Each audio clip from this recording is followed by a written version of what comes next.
Welcome to the UN Singh master classes. आज हम फिर से एक बेहतरीन क्यूज़ के साथ आपके सामने उपस्थित हुए हैं। आज हम 20 नंबर के इस क्यूज़ में सभी क्वेश्चनों को बारीकी से अध्ययन करेंगे तथा साथ साथ इससे जुड़े हुए फैक्ट्स के बारे में भी हम जानते चलेंगे। ये क्यूज सेट आपके एग्ज़ाम के लिए बहुत ही कारगर साबित होने वाला है। इसे ध्यान से पढ़ें और अपनी स्कोर को लास्ट में कमेंट बॉक्स में ईमानदारी से ज़रूर दें। चलिए दोस्तों, क्वेश्चन को शुरू करते हैं। पहला क्वेश्चन आपकी स्क्रीन पर ये रहा, प्रकाश क्या है? तो ऑप्शन आपके 4 ऑप्शन दिए गए हैं। पहला ऑप्शन है विद्युत चुंबकीय तरंग, ऑप्शन बी है रेडियो तरंग, ऑप्शन सी है ध्वनि तरंग और ऑप्शन डी है इनमें से भी। इसका राइट आंसर ऑप्शन ए यानी विद्युत चुंबकीय तरंग। इससे जुड़े हुए एक और सवाल हो सकते हैं कि प्रकाश जब एक विद्युत चुंबकीय तरंग है तो इसके तरंग दैर्घ्य का मान कितना होता है? तो याद रखिएगा, इसके तरंग दैर्घ्य का मान 3900 एंगस्ट्रॉम से 7800 एंगस्ट्रॉम तक होता है। ये भी आपके एग्जाम में पूछा गया क्वेश्चन हुआ है। नेक्स्ट क्वेश्चन पे चलते हैं। क्वेश्चन नंबर 2 है कि प्रकाश कैसे गमन करती है?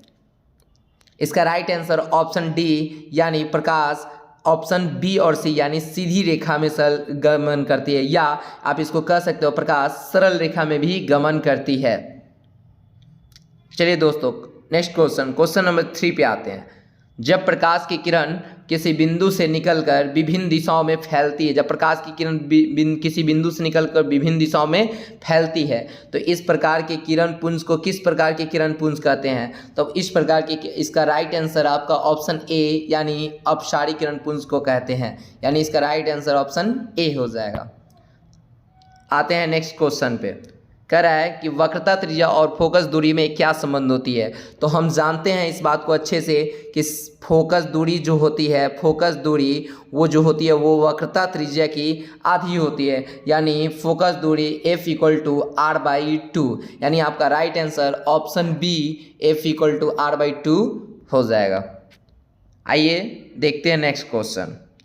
नेक्स्ट क्वेश्चन है कि किसी वस्तु को हम किस स्थान पे रखेंगे कि उसका प्रतिबिंब भी वही प्राप्त होगा? ऑप्शन ए है आपका मुख्य फोकस, ऑप्शन बी है वक्रता केंद्र। इसका राइट आंसर क्या होगा? तो दोस्तों इसका राइट आंसर ऑप्शन बी यानी वक्रता केंद्र हो जाएगा। चलिए देखते हैं नेक्स्ट क्वेश्चन को।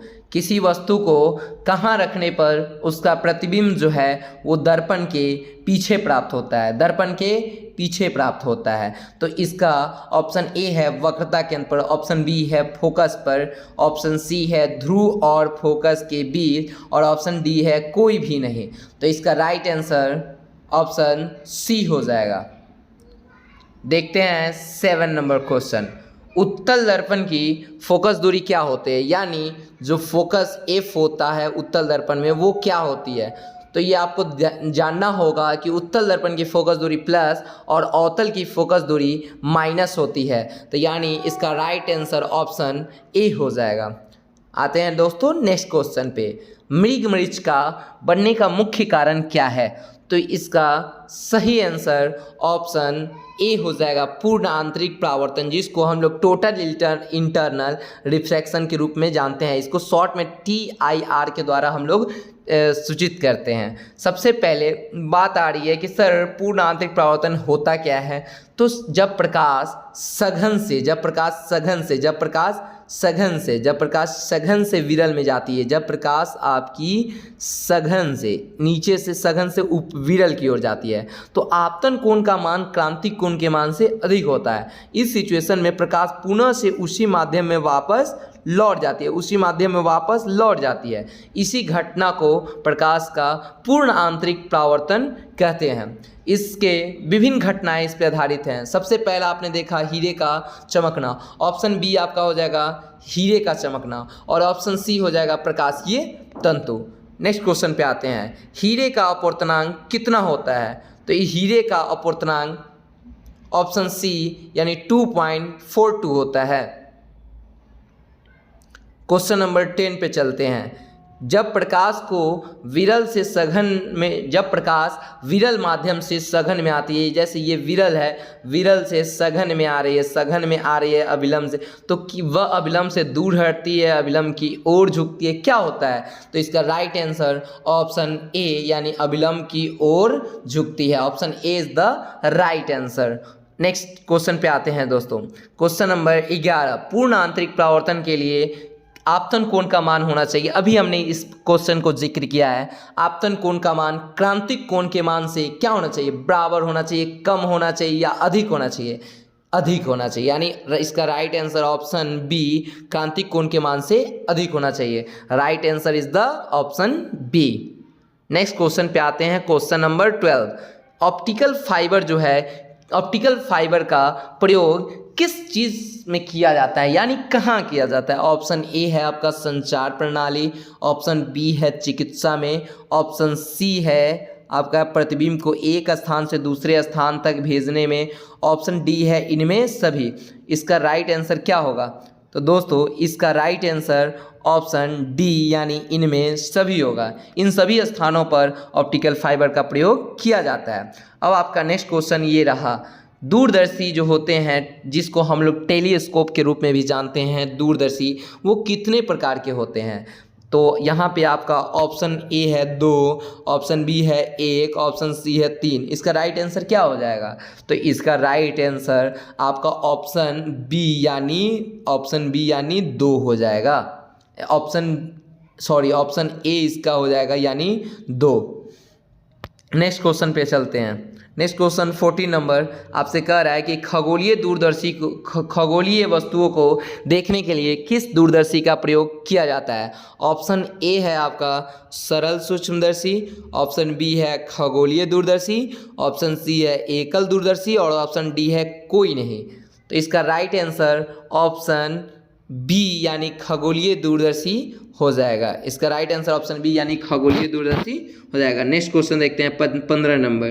कह रहा है किसी व्यक्ति को 25 सेंटीमीटर से दूर की वस्तु स्पष्ट नहीं दिखाई दे रही है। 25 सेंटीमीटर से दूर की वस्तु स्पष्ट नहीं दिखाई दे रही है, उसे कौन सा दृष्टि दोष हुआ है? ऑप्शन ए है निकट दृष्टि दोष, ऑप्शन बी है दूर दृष्टि दोष, ऑप्शन सी है जरा दृष्टि दोष और ऑप्शन डी अबिंदुकता।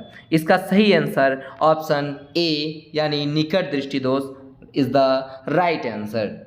नेक्स्ट क्वेश्चन पे आते हैं। क्वेश्चन नंबर 16, वह कौन सी दृष्टि दोष है जिसमें कोई व्यक्ति उदग्र की वस्तुओं को स्पष्ट नहीं देख पाता है? उदग्र बोले तो वर्टिकल और वस्तु को स्पष्ट नहीं देख पाता है। इसका राइट आंसर ऑप्शन सी हो जाएगा यानी अबिंदुकता। इसका राइट आंसर क्या हो जाएगा? अबिंदुकता। Option C is the right answer. चलिए दोस्तों देखते हैं नेक्स्ट क्वेश्चन 17 नंबर। स्पष्ट दृष्टि की न्यूनतम दूरी कितनी होती है? ऑप्शन ए है आपका 50 सेंटीमीटर, ऑप्शन बी है 25 सेंटीमीटर। आपको इसका राइट आंसर क्या लगता है? तो इसका राइट आंसर ऑप्शन बी यानी 25 सेंटीमीटर हो जाएगा। क्वेश्चन नंबर 18 में हम देखते हैं प्रकाश के किस रंग का विचलन सबसे अधिक होता है? यानी विचलन की अगर बात करी जाए तो यहाँ से जब एक प्रकाश को जब एक प्रिज्म से हम गुजारते हैं तो यहाँ से प्रकाश मुड़ना डाइवर्ट होना स्टार्ट होती है। तो सबसे ऊपर कौन सा रंग होता है? वो रेड होता है और सबसे नीचे क्या होता है? वायलेट यानी बैंगनी होता है। तो बताओ सबसे ज़्यादा विचलित कौन सी किरण हो रही है? तो सबसे ज़्यादा विचलित सर बैंगनी हो रही है। सबसे कम कौन हो रही है? तो लाल हो रही है। तो इसका सबसे अधिक विचलन का मान हो जाएगा ऑप्शन सी यानी बैंगनी। क्वेश्चन नंबर 19 की बात करते हैं। प्रकाश के वर्ण विक्षेपण का मुख्य कारण क्या है? इसका राइट आंसर ऑप्शन सी यानी दोनों, अपवर्तन भी और परावर्तन दोनों के कारण प्रकाश के वर्ण विक्षेपण की घटना संभव होती है। आज की क्विज का अंतिम क्वेश्चन, प्रकाश के वास्तविक प्रकृति के बारे में सबसे पहले किसने बताया था? Option A Newton, option B Huygens, option C Maxwell और ऑप्शन डी है इनमें सभी। इसका राइट आंसर ऑप्शन ए यानी न्यूटन हो जाएगा। न्यूटन ने ही प्रकाश की वास्तविक प्रकृति के बारे में सबसे पहले प्रकाश का कणिकावाद सिद्धांत प्रस्तुत किया था। चलिए दोस्तों, इसी तरह के क्विज को पाने के लिए हमारे चैनल को